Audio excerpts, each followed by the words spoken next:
Sometimes in life we just suffer. Sometimes it's from being totally withdrawn, or so much stress that we are totally anxious, or so tired that we are totally burnt out. But our current position is not our final destination. No, indeed. There's hope. So whether it's your personal life, your career, your relationship, your business, or your job, we say there's reason to believe again. And we present from Andy's personal development, the breakout room. It's the place for health, happiness, and prosperity. Stay tuned for more.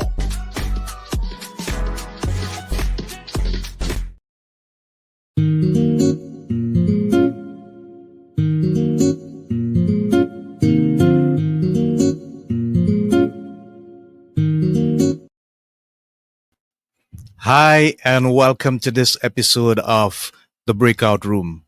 I am Andy, and I'm your host, and it's an extreme pleasure for us to be in your homes, in your houses, in your vehicles, wherever you are listening to this amazing podcast. This episode is entitled Addressing the Need for Speech Therapy with Jeaneen Tang, and she's anxious to share all this valuable content and information with you guys. So, you know the three watchwords: health, happiness, and prosperity.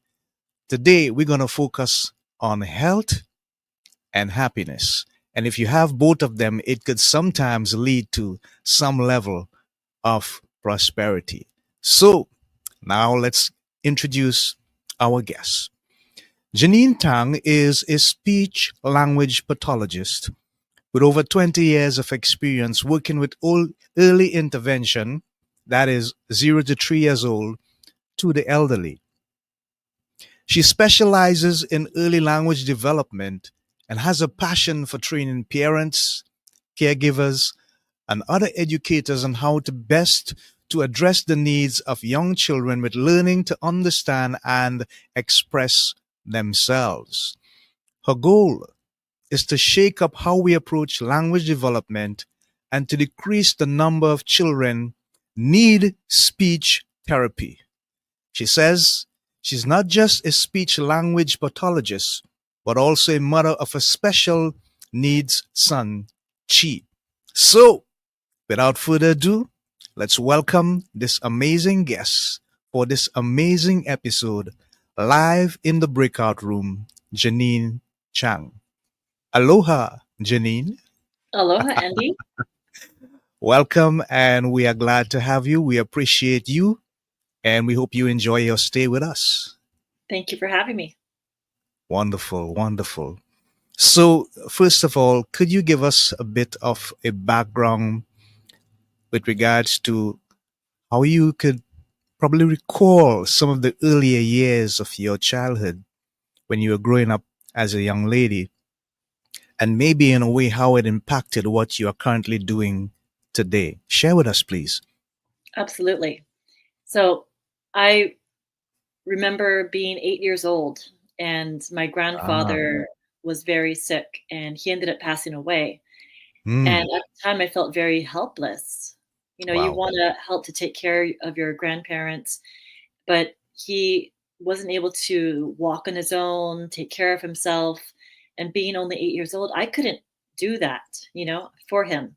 And I felt like I wanted to be that kind of person who would be able to help other people. Like I wish that I had helped my grandfather. And so growing up, I wanted to be a teacher at one point, and then I wanted to be, um, I thought I wanted to be a physical therapist. And so in high school, I played sports and, so I was very physical and active. So I wanted to be a physical therapist because I thought that's the kind of person that could have helped my grandfather. And I went to graduate school because you needed to have a master's degree in order to become a therapist that made a difference. But when I Okay. was applying to graduate school, when I was thinking about going to graduate school, I wasn't sure if I wanted to do physical therapy because I did my bachelor's in English literature and creative writing because I knew that I needed a master's for therapy. So I got my bachelor's in something completely different. So I thought, Hmm. maybe do I want to be a professor to teach English and help people that way? Because I think English is, learning how to write and read and express yourself that way is really important. And then somebody brought up, have you thought about speech therapy? And I really hadn't heard about speech therapy um, until that point. And at my University of Hawaii in Manoa, where I grew up, they had a speech therapy program, and I thought, what a great way to pursue this way of helping people. And I'm really glad I did because physical therapy, there's a point where you can no longer do it because you're physically unable to help other people because you become too old, become too weak. But with speech therapy, I can do speech therapy as long as I'm able to have all my faculties of talking and communication, and I don't need to lift people, and it's all about play and continuing to help others thrive and become successful communicators. Yeah, wonderful. Thank you for sharing. We appreciate that. What does a speech language pathologist do? How would you describe the work of what you do, and how does one become a speech language pathologist? Well, for early intervention, it's a lot of structured play. It might look Mm. like I'm just playing with a child, but I'm Uh huh. trying to, meet them where they are and use playful strategies in order for them to learn how to understand language and then also learn how to express language. So it's Right. just a matter of teaching them how to understand and express. And then when you work with older children and adults, it's all about problem solving, it's about planning, sequencing, higher level cognition. But for early intervention, it's a lot about structured play. And in order to be a speech language pathologist, you do need a master's degree. So you Mm-hmm. do need a lot of science based classes, and you need to apply to a master's program. You need to go through the program, have your internships, and also pass the examinations in order to be licensed. Yeah. Wow. Sounds a bit challenging and extensive, but it's an unusual feel, and I'm really highly curious about it. And thank you for sharing. We appreciate that, and we appreciate you. So, with regards to the work that you do, why do you think so many children actually need speech therapy? What's the challenge surrounding that? I think there are definitely children who have special needs, right? They have a Yeah. language delay because of something neurological or some kind of maybe autism or Down syndrome or something like that. But there are also a lot of normal developing children who just are late talkers, not so much on their fault, but it's because their parents are such great caregivers in a way that they have tended to all of their needs, and they've never had to really had to express themselves. They never had to, ask for something because everything was provided for them. And I believe that, a lot of the children that need early intervention speech therapy, a good percentage of them wouldn't have needed speech therapy if their parents were trained ahead of time, if their early teachers were trained better. Parents get trained on how to give birth, how to Hmm.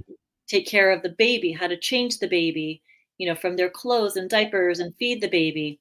But they're not taught how to interact with the baby and how to really develop that language and provide practice for the child. Yeah, and that's a key part, a key component of the whole overall holistic development of the child, and it should be something that we need to pay much more attention to.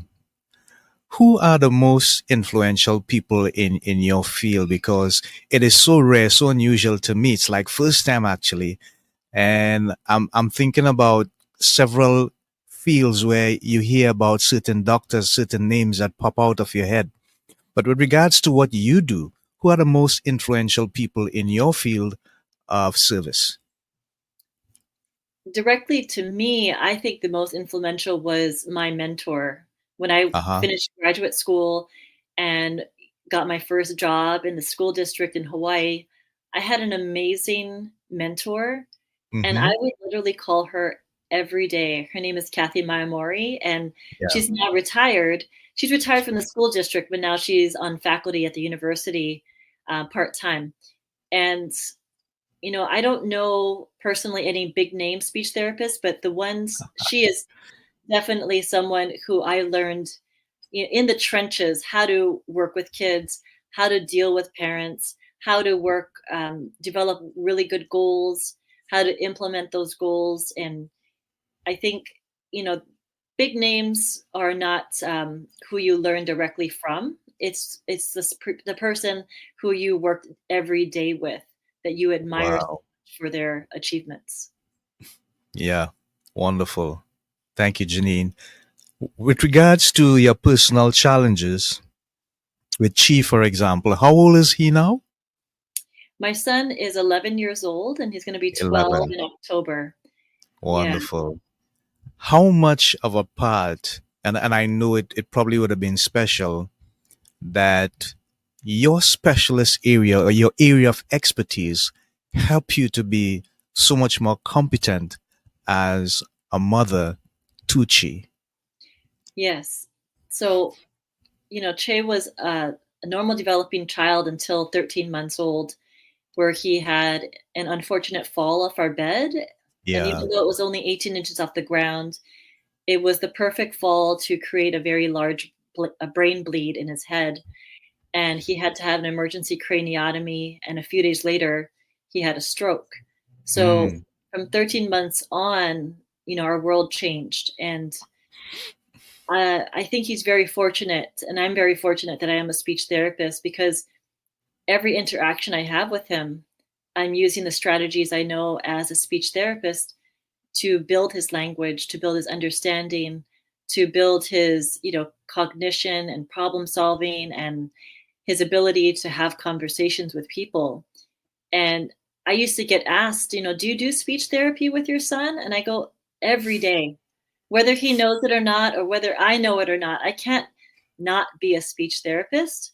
With every interaction I have with a child or a person, I'm always working on how to make that person a better communicator or how to keep that conversation going.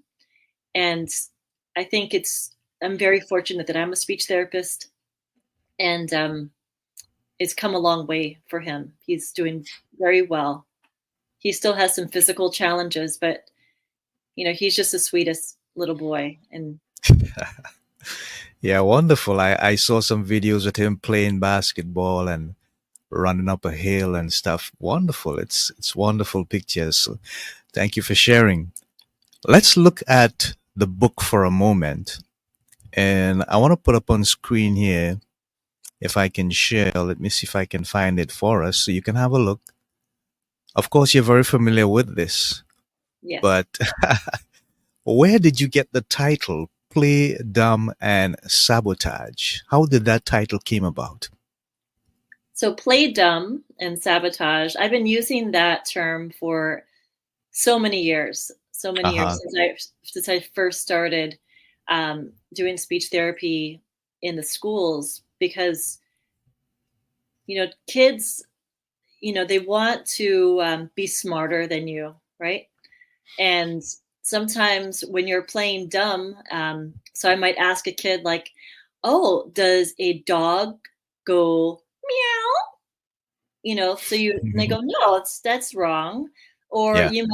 you might give them the wrong item that they were asking for, and they're like, that's not correct. I want the other thing." But in terms of parenting and caregiving, playing dumb is to mindfully under anticipate the child's needs. And, because with caregivers, they know exactly what their child needs, whether it be a little grunt or a cry or just, I know they're going to be hungry at this time. I'm going to get their food ready. Oh, their diaper's wet. I'm going to change their diaper. Oh, they're cold. I'm going to give them a blanket. So when they're caregiving, you're over anticipating your child's needs because you want to be a good caregiver. You want to have your child be happy. You don't want your child to be crying or upset or uncomfortable. So you meet their needs before the child even really is able to understand that there is a need, right? So for parents, and it's the same thing with language. When you go further, besides just the basic caregiving, like during snack time, one good example is when parents give a snack, they might give a whole bowl of goldfish or something that the child might want to eat, where maybe just giving a couple pieces would allow the child to indicate in some way that they want more or that they need more. Mm, yeah. Having a toy that they love, they love that toy, but you have it in sight but out of reach. So the child needs to ask for more. So you have things where you know that they want them, but you play dumb and you mindfully under anticipate. And the sabotage part of that plays into playing dumb because you are creating opportunities for them to practice that language, right? You're purposely doing things in order for them to have as much repetition and practice that they become masterful in their language communication and become more confident communicators. Wow. Wonderful. Thank you for sharing, Janine. I appreciate that. What was the driving force that made you actually write the book, and how challenging was the research, the editing and stuff to get it out? So I have been wanting to do some kind of handbook or something toolbox for parents for a really, really long time. Hmm. And I just didn't know where to start. I didn't know where to I was really good at making handouts for parents, like here's a one piece of paper, here's a handout, but not really explaining it in a long form. And I knew that in order to create a greater impact, having a book available to reach a broader audience was really important. And I actually came across a company called Self Publishing School, and it was able to provide a program where you self publish your book, but they also provide you with a mentor, a writing mentor to kind of guide you through the process. They also connect you with like a list of editors, and you can send that out. You have to email out to the editors, and then you send out your manuscript. They help you. The company helps you with your title design, their book cover design, and formatting, and all that stuff. So that was very helpful because I'm not techie at all. I cannot design anything to save my life. So that was super helpful because typically, if you're going to write a book, you need to have the manuscript done. You need to shop it around to different places, and in order for your book to get even picked up. Yeah. So going the self-publishing route was the best route for myself because I felt like I could kind Go of ahead. have Yeah. my hand held throughout the whole thing. Right. Um, and the writing process would have been faster if I was a little bit more consistent and diligent about sitting down every day to type. So it took me just over a year to get it written because, like going to the gym. Once you get to the gym, it's fine, but getting to the gym is hard. So getting yourself to sit down in front of the computer to type, it was harder than to the anticipation of, oh, what am I going to write about today? Or how am I going to do it? So it's doable. Yeah, it is. It is. It is. So, what is the biggest takeaways from your book, Janine? What do you really want people to get from the contents that you have written in the book?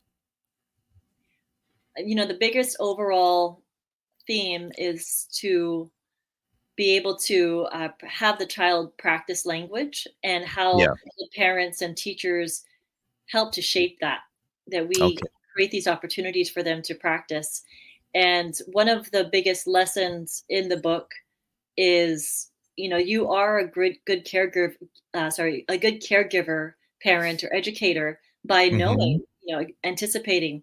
But to pull that back, to mindfully under anticipate, takes a lot more energy than to anticipate, Okay.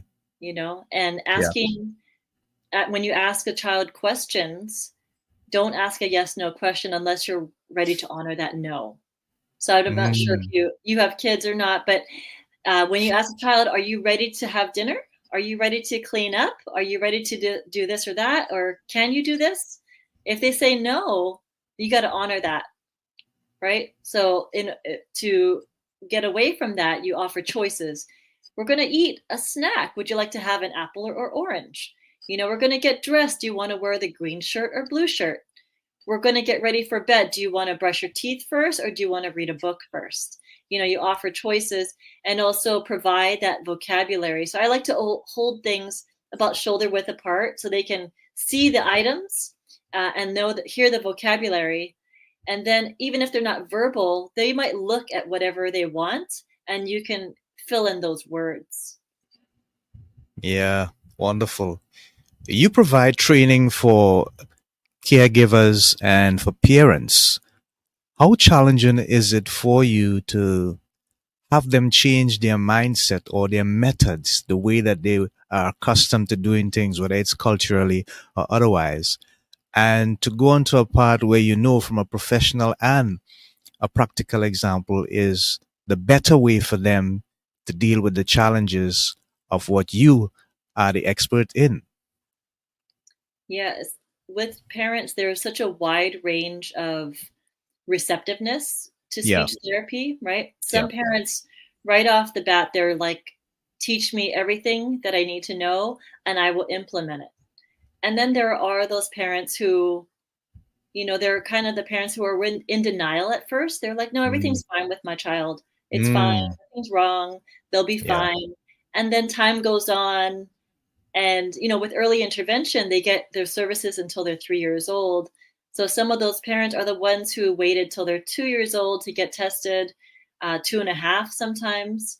Those are the parents who, once their mindset shifts about, okay, I will try speech therapy out for my child, and they start seeing the progress the child is making, then they are able to shift their own mindset at home and do those opportunities. It might take a little bit longer for those parents to really accept everything that you're saying because they were so. It's almost like you know, it's almost like you're attacking their ego or their parenting Mm, yeah, skills when you're yeah. saying you should do this a different way in order to better your child. But once they get past that, we're not attacking their ego, we're not attacking their parenting caregiving skills, and we're just trying to introduce a different way to communicate with your child, then usually they're a lot more open.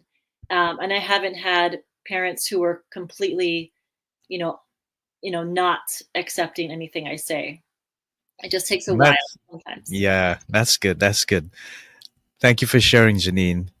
Are you involved in any book talks or workshops or live seminars where you get the chance to, on hand, interact with parents and other interested persons with regards to the technology, the techniques, and all the guidelines that you have stipulated in the book? Currently, I'm working locally in Los Angeles and reaching out to different preschools, the YMCA's, early Yeah. language centers. But I would like to branch out and do some online trainings and do some online education conferences as a guest in order to reach a broader audience. And hopefully, through this podcast and other podcasts, that people will go to my website and reach out because I'm very willing to meet with anybody anywhere online or in person if it's locally. And that's my big passion, is to, the training part of it, because that's where I think the most impact will be. Hmm. Yeah, understood, and I agree fully with you. How long has the book been out? How long has it been published? The paperback has been out since February. Mm-hmm. I also have a Kindle version Yeah. available since April, and the audiobook is now available on Audible, and it will be available everywhere other audiobooks are. So it's on Ingram Spark, so people can, bookstores can order it at wholesale, libraries can order it as well. Um, just consumers can order it, and anywhere actually, anywhere books Yeah. are available online, it's Mm-hmm. available.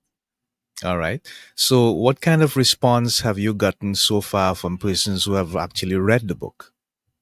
I've had really great responses, and I think the most validating ones are from other speech therapists that I've worked with, and also the parents that I've worked with my clients, because the speech therapist, validation from your peers is so important.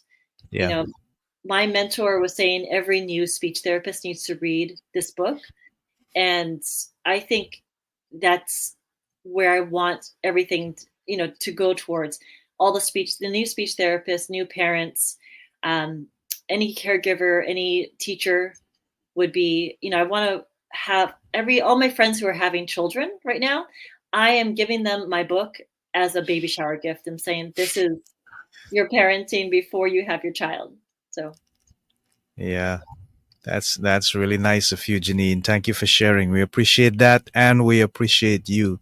So, folks, you have been listening to Jeaneen Tang, and this episode is entitled "Addressing the Need for Speech Therapy" with Jeaneen Tang, and she's been giving us some amazing nuggets, some wonderful stuff on how very early one as a caregiver or parent can learn to understand how to better improve the level of speech for a child despite the challenges that they may have. So, Janine, I just want to play this video for us, and I want you to give us some commentary on how much this meant to you, and it's quite engaging, I believe. So, here we go.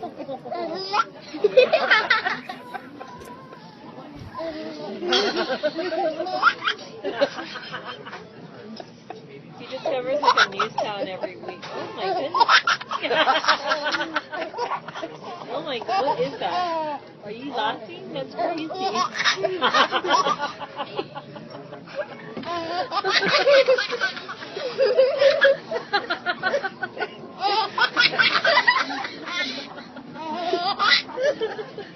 That's new.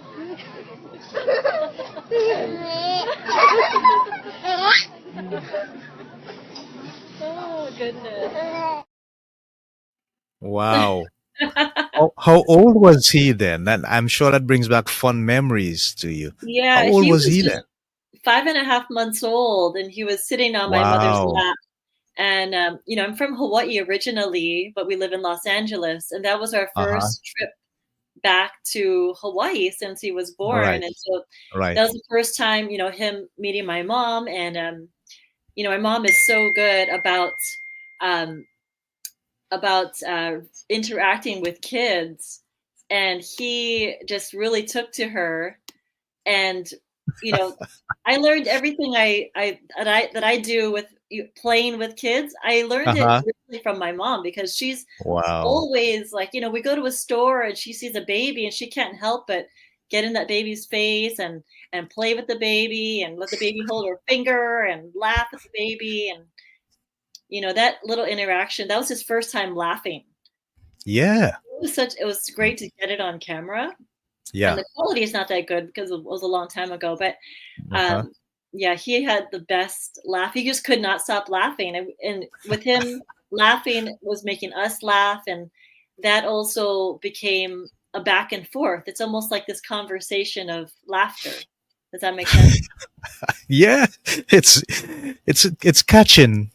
It's like a domino effect. Yeah. It just flows from one. It's infectious. Yeah, that was wonderful. I really enjoyed that. Thank you for sharing. So, in terms of the things that you do every day with helping people and dealing with shame, how do you get your drive? How do you get your commitment? What is your big why for getting up every morning and jumping feet in and just going through the day and getting stuff done? It would have to be my son. It would Yeah. have to be. He's the driving force. He's my purpose in life.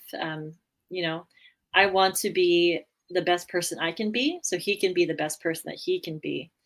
And in order to do that, I need to set a great example, both career wise, staying physically fit, in order for to keep up with him because he loves to go to the park and he loves to play. And to see him, he only uses one arm because he had his stroke.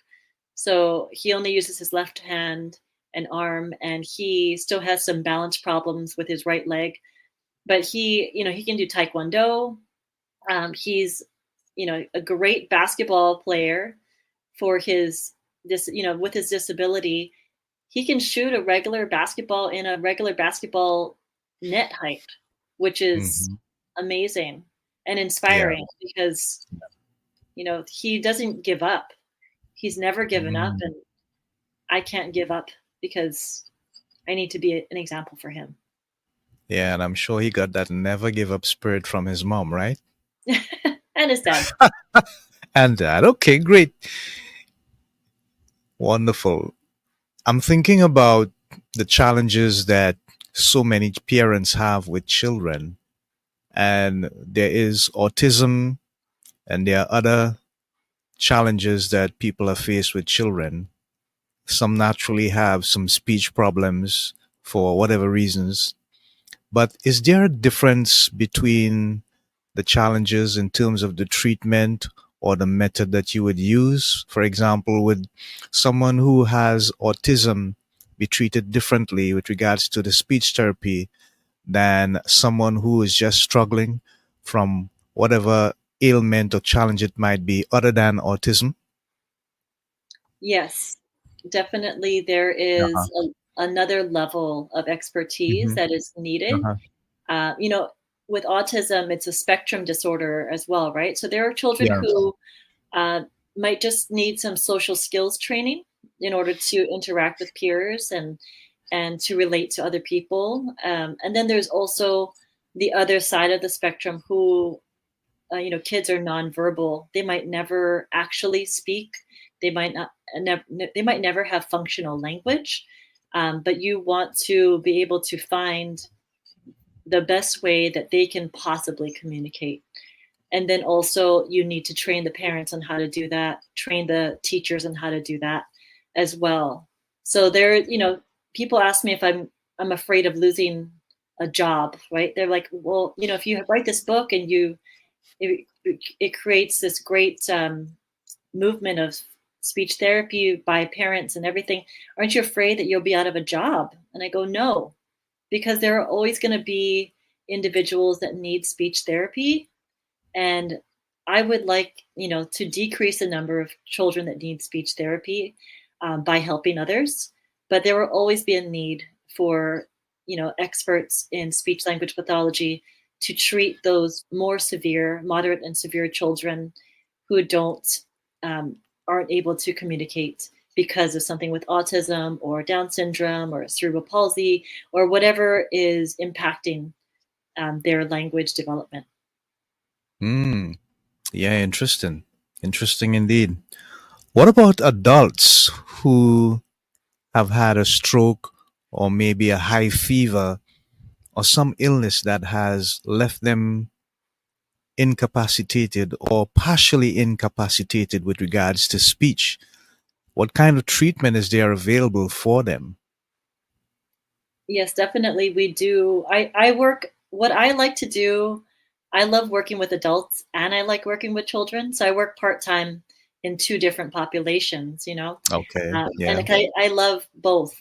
And when I work with adults, we do see people that have strokes. We do see people that have um, something that has altered their mentation, whether it be some kind of drug or some kind of metabolic imbalance, right? So, working with, for example, patients that have strokes, we're looking at, are they articulating well? Is there enunciation and pronunciation of words? Is that affected by what we call dysarthria or slurring of speech? So, we work Mm, on building their muscles back. having them be aware. Sometimes when you have a stroke, you're unaware of the side that's affected. So if I have a stroke on my left side, my right side of my body is going to be affected. I'm going to have facial drooping. I'm going to have weakness on my right side. So that awareness of the body might be decreased. So you want to increase that awareness. Uh, for I like to give like a visual input. So using a mirror or some kind of front-facing camera so they can see themselves is really important. And also working with them on, sometimes they don't understand.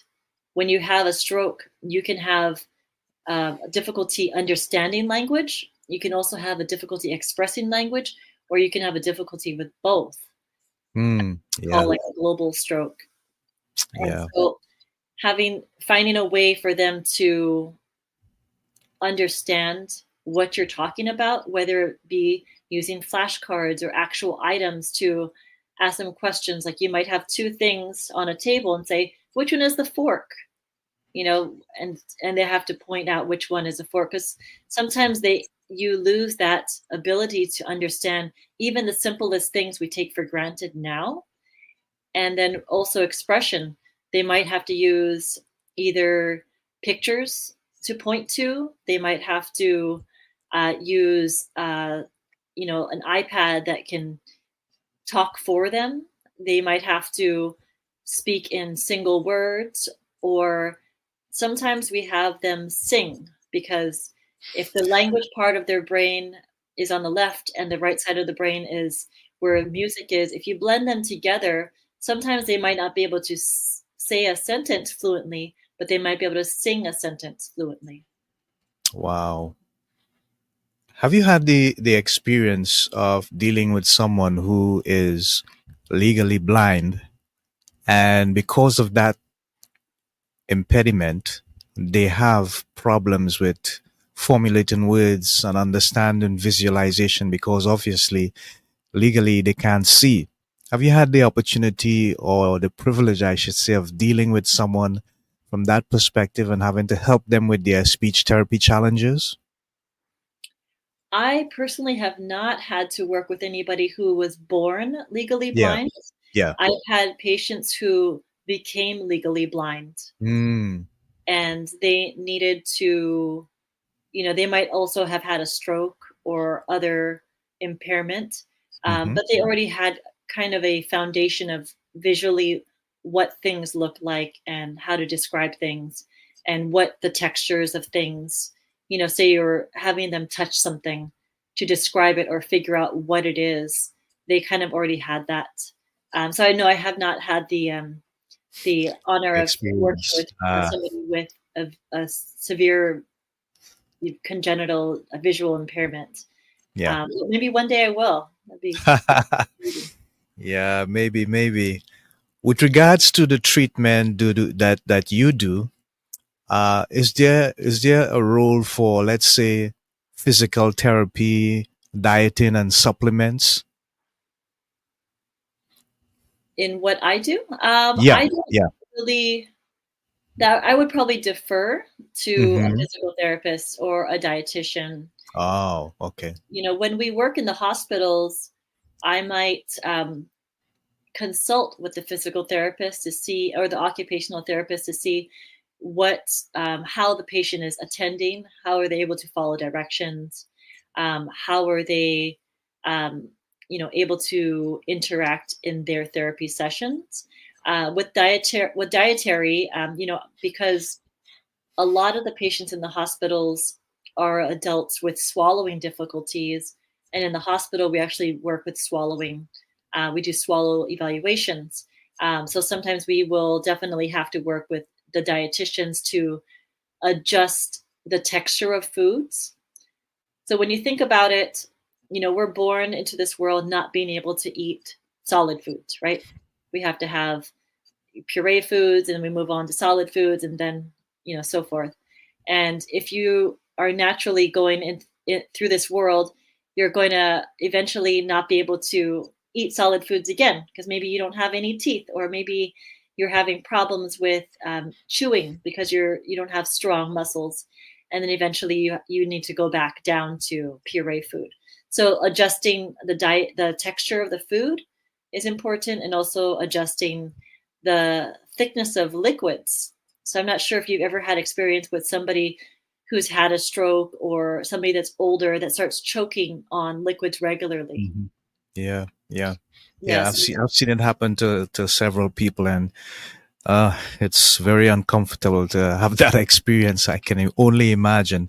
But I've seen a couple people struggle with it as well, and yeah, there had to be somebody who is constantly there and aware of the situation and have at least some basic level of training to assist them so that they can Yeah. get some form of relief and comfort. How important a role does AI play in what you do with regards to the modules that you have that people can tune into, including what you do with the book? So, like I said, I'm not techie, so I don't really know too much about AI things. I haven't gotten to that level yet, so I'm not really sure how AI would, play a part in my therapy. But I'm sure AI is going to play a part in speech therapy in general, right? So you can probably program some kind of app or computer program to have a conversation, right, with somebody.